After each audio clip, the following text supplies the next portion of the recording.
So ay magka-road trip, maglilinis tayo ng pond, itong kanal na to.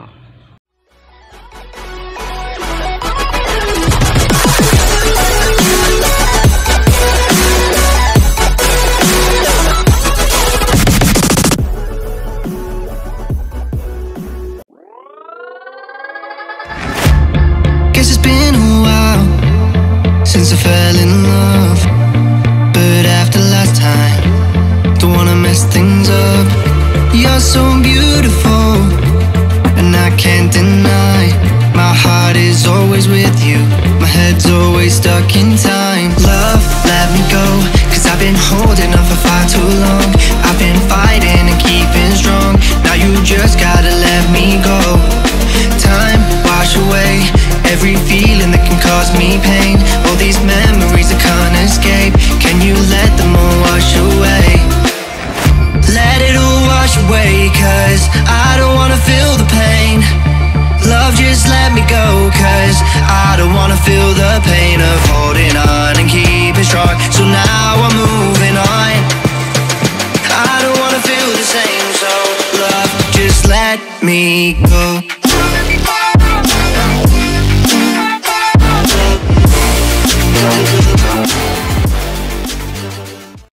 So ay magka-road trip, maglilinis tayo ng pond, itong kanal na to.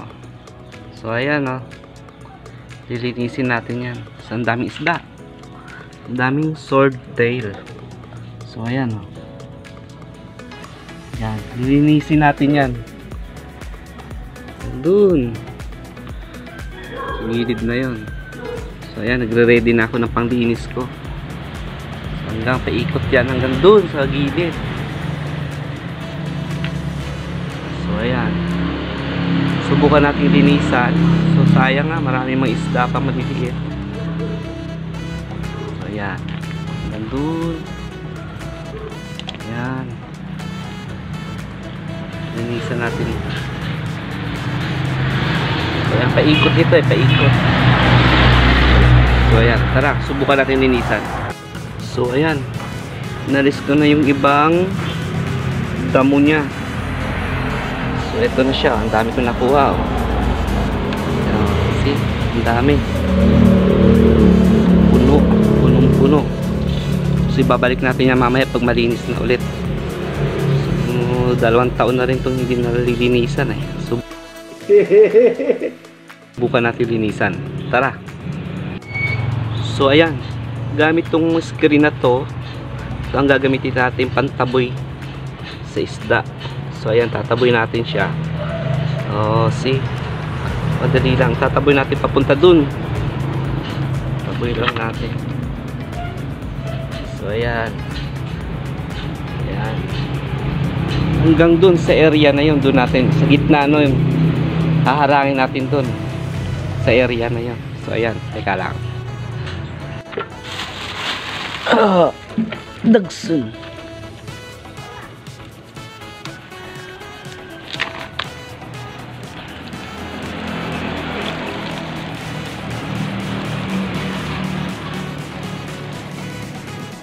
So ayan mga ka-road trip, so wala na siyang isda. O tingnan nyo, o, diba? Natanggal ko na lahat yung isda.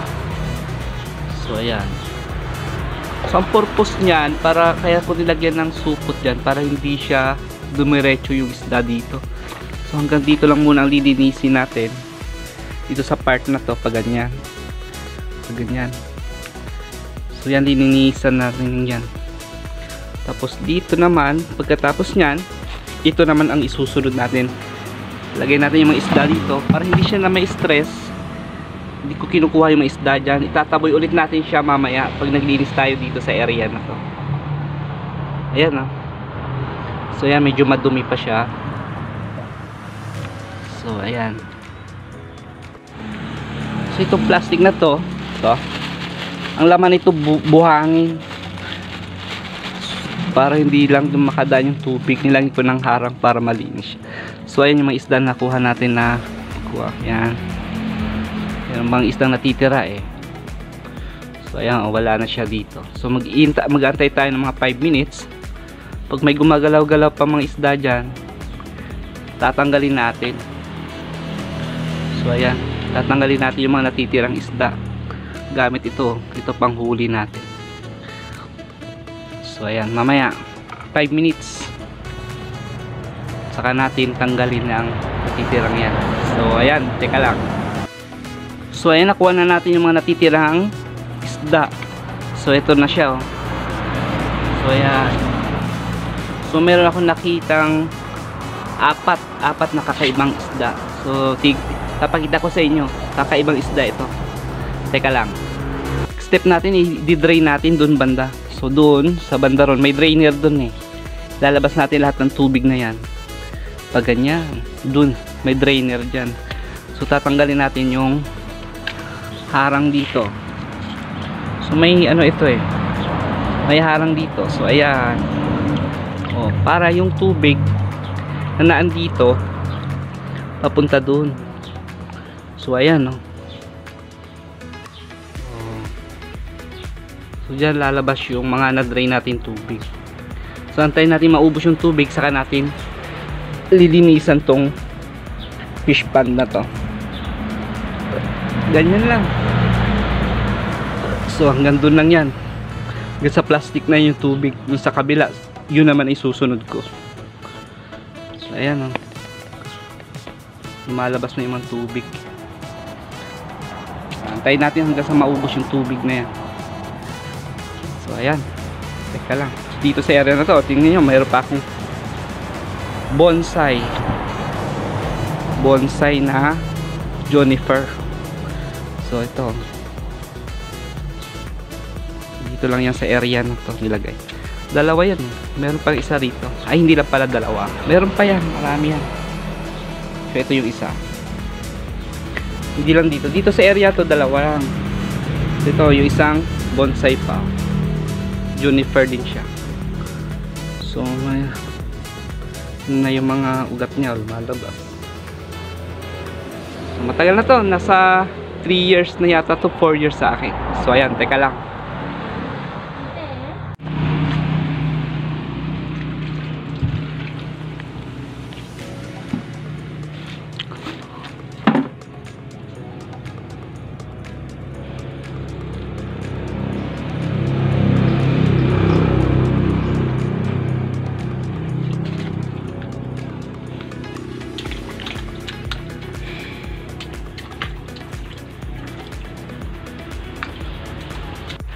So ayan, malinis na dito sa area na to. So ayan, oh, diba malinis na siya. Sa kabila naman ang area na lilinisan natin. So doon, papakawalan natin yung isda doon. Pero bago natin pakawalan, lagyan ulit natin ang tubig, itong dinrain natin. So ito, takpan natin ulit tong, ayan. So ayan, tara, lagyan natin ng tubig. So ayan, may tubig na. So punuin natin ang tubig dito, saka natin ilagay yung isda doon sa kabila. So ayan, so ayan, napuno na natin ng tubig yung pond natin. So ayan, punong-puno na. So time na para pakawalan natin yung isda. So ayan, tanggalin na natin. Nilagyan ko ng harang para yung dumi hindi sumama. So ayan, subukan natin pakawalan yung isda. So pinantay ko lang yung tubig para hindi siya mabigla. So ayan, tandaan na natin tanggalin to para hindi mabigla yung tubig.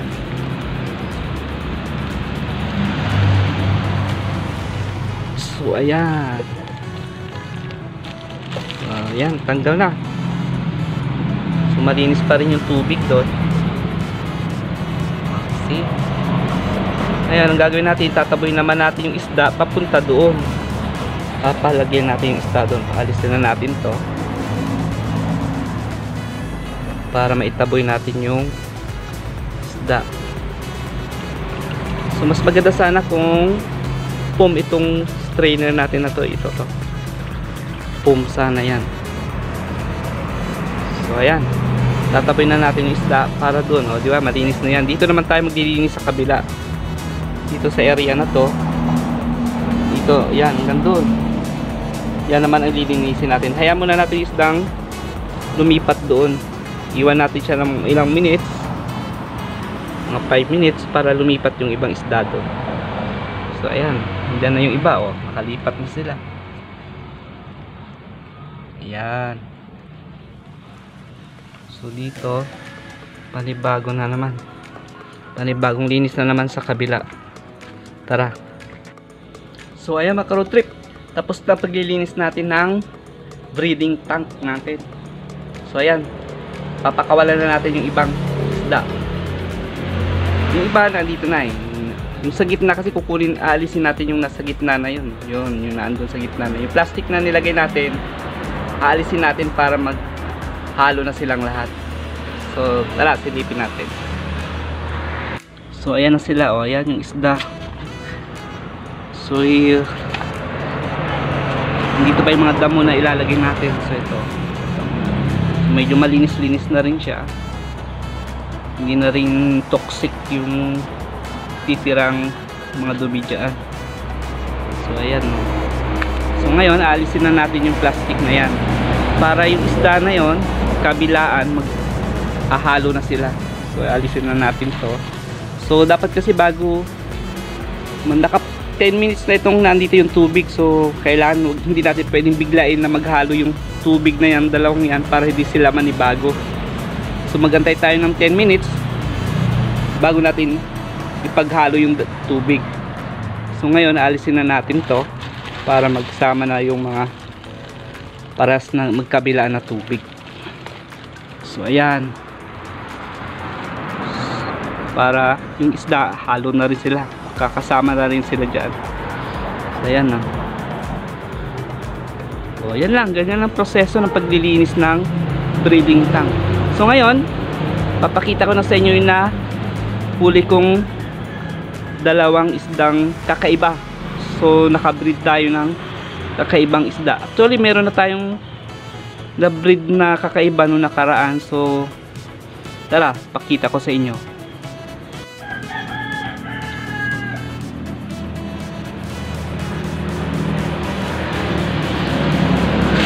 Ayan, malinis na siya. Ayan. So yung doon kasi meron din tayong drainer doon. Ayun o, yung naado na yun, doon natin pinapalabas yung tubig. So hindi natin sinasabay na maglinis ng isda, maglinis ng breeding tank. So dahan-dahan lang. So ganyan lang ang pagpa-process ko. Nilalagay ko lang dito yung gitna, para hindi sila mabiglang, para malinisan natin maayos sa kabilaan. So ganyan lang. So ayan, dyan na yung mga isda natin. So marami yan.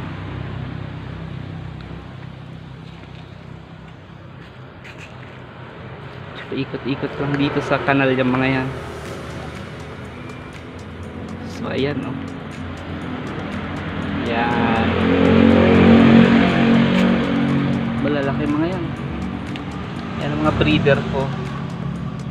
So may mga anak na rin siya. Nihiwalay ko kaagad. So ngayon ilalagay natin yung parang screen natin.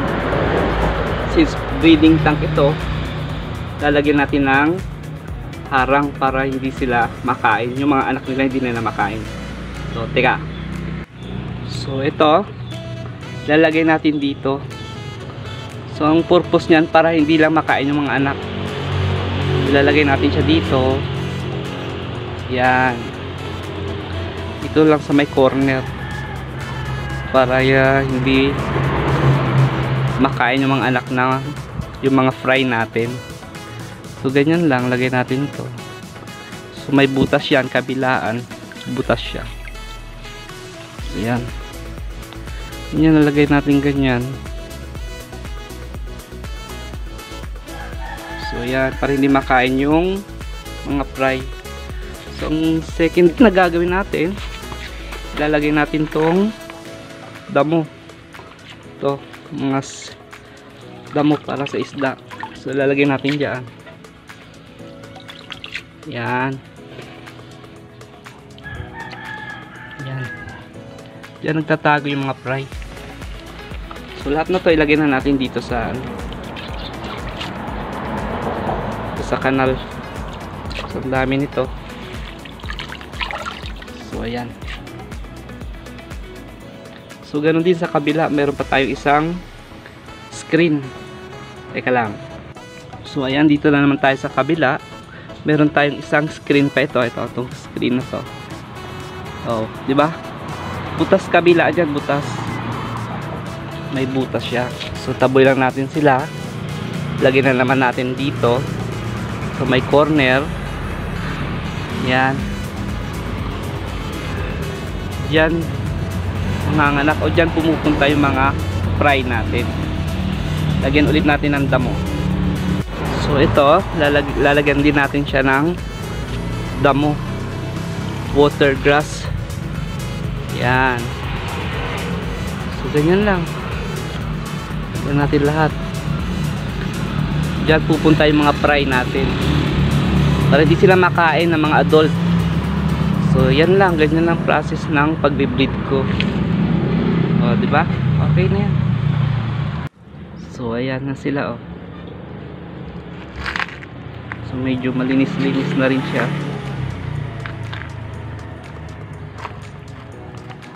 Ayan. So ayan, papakita ko sa inyo yung nakuha nating isda. So ayan, andito yung nakuha nating isda kanina. So ayan. So ayan, yung kakaibang isda. Ito yung nakuha kong kakaibang isda. So ayan, oh, diba? Kakaiba siya. Para siyang Batman. Black yung gilid niya. So ayan. So teka lang. So ito yung isdang nakuha natin sa kanal. So black siya. So swordtail siya. Ayan, oh. Swordtail black. Tapos yung uso niya ay white. So tawagin natin siyang batfish. Batfish, para siya si Batman eh. So ayan, oh. Oh, diba? Mahaba yung buntot niya rin. So, balik natin sa tubig, baka may stress. Dito naman yung isang swordtail. So maganda din to. So medyo madulas. So ayan, ito ang nakuha pa natin, isang swordtail, may black sa tiyan siya. So ayan, black yung tiyan niya, tapos yung buntot niya is orange, yung tiyan niya ang black. So ayan ang nakuha natin kakaibang swordtail. At ito nabibreed ko na ito, marami na akong nabreed ng ganito. So andun sa likod marami na siya. So ito pa lang pinaparami ko. So meron pang kakaiba. So teka lang. So ito naman ang albino. So ayan, albino. Tawagin natin siyang albifish. So yan ang mga fish na nabreed natin dito sa. So ngayon andito na yung mga isdang napili kong papakita sa inyo. Kakaibang isda. So i-zoom natin. So ayan, ang tawag ko naman sa kanya ay tawag natin sa kanya, ayan, naka-zoom na siya. Ang haba ng buntot niya. Ayan, tawag ko sa kanya si sunset fish. So kakulay siya ng sunset, tapos yung uso niya gray, yung buntot niya black. So swordtail pa rin siya. So tinawag ko siyang sunset fish. Nice. Dahil kakulan niya yung sun pagdating ng hapon. So meron naman akong isa. Ito. Asa na ba siya? Tatago siya, kulay tubig eh. So ayan. So swordtail pa rin siya, comet. So ang tawag ko sa kanya ay asa na siya? Nawawala. Ayan siya, oh. Yun. Yan. So albino siya. So mas magandang tawagin natin siyang si albifish. Albifish. Masa na siya? Malikot siya masyado. So ayan, yung mga bagong rare lang to na mga isda. So di ba? Ang ganda. So ayan, teka lang. So ayan, pinagsama ko na yung apat na bagong breed natin, bagong isda. So unique ito, rare, kakaibang isda. So ayan sila, magkasama na sila. Pero lahat yan swordtail lahat yan. So ayan, kakaibang isda. So bagong breed ko lang ito. So pwede naman natin sila pagsama-samahin sa isang area, sa isang lugar. So ayan, ang haba ng swordtail. So ayan, so yung albino, and then yung sunset fish, tapos yung torfish natin. So ayan, si batfish, ayun siya, ang laki. So yan ay pare-paras na swordtail. Ito yung pinakamalaki, si batfish. So kinuha natin ang pangalan niya sa, so yan, siya ang pinakamalaki dyan sa tank na yan, sa aquarium na yan. So tahimik lang yung batfish natin. So yung albino, masyado siyang maliit. So bata pa ito eh, yung albino natin. So ayan siya, masyado pa siyang maliit. See? Sana siya, sobrang liit niya. Pero malikot siya, maliksi siya, oh. Yan yung albay fish natin. So hindi siya galing sa albay, kundi tinawag natin siyang albay fish kasi albino siya.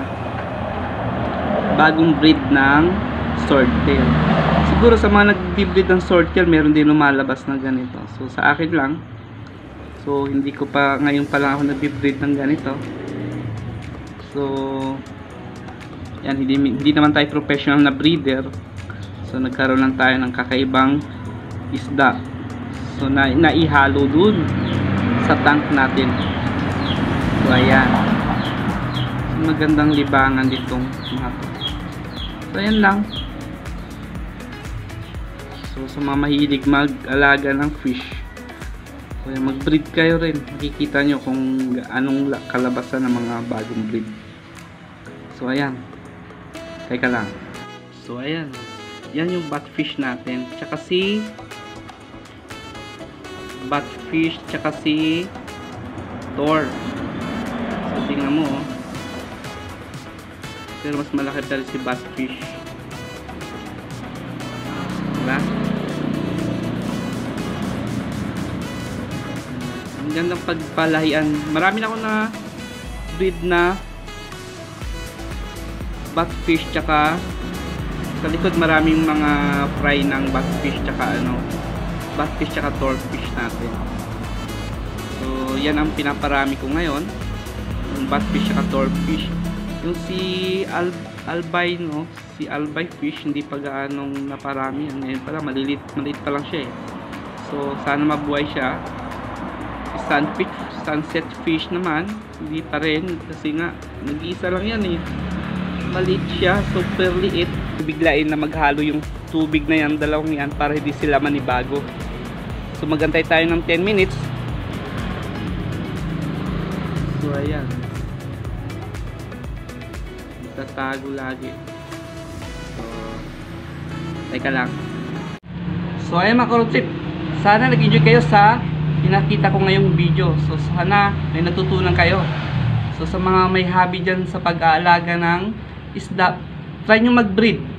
Masaya pag naka-breed kayo ng kakaibang isda, yung mga hindi nyo pa nakikitang isda. So sana gayahin nyo, mas marami kayong ma-discover. So sana nag-enjoy kayo. So hanggang sa muli, maraming salamat. Paalam, bye. Let me go, 'cause I've been holding up for far too long. I've been fighting and keeping strong. Now you just gotta let me go. Time wash away every feeling that can cause me pain. All these memories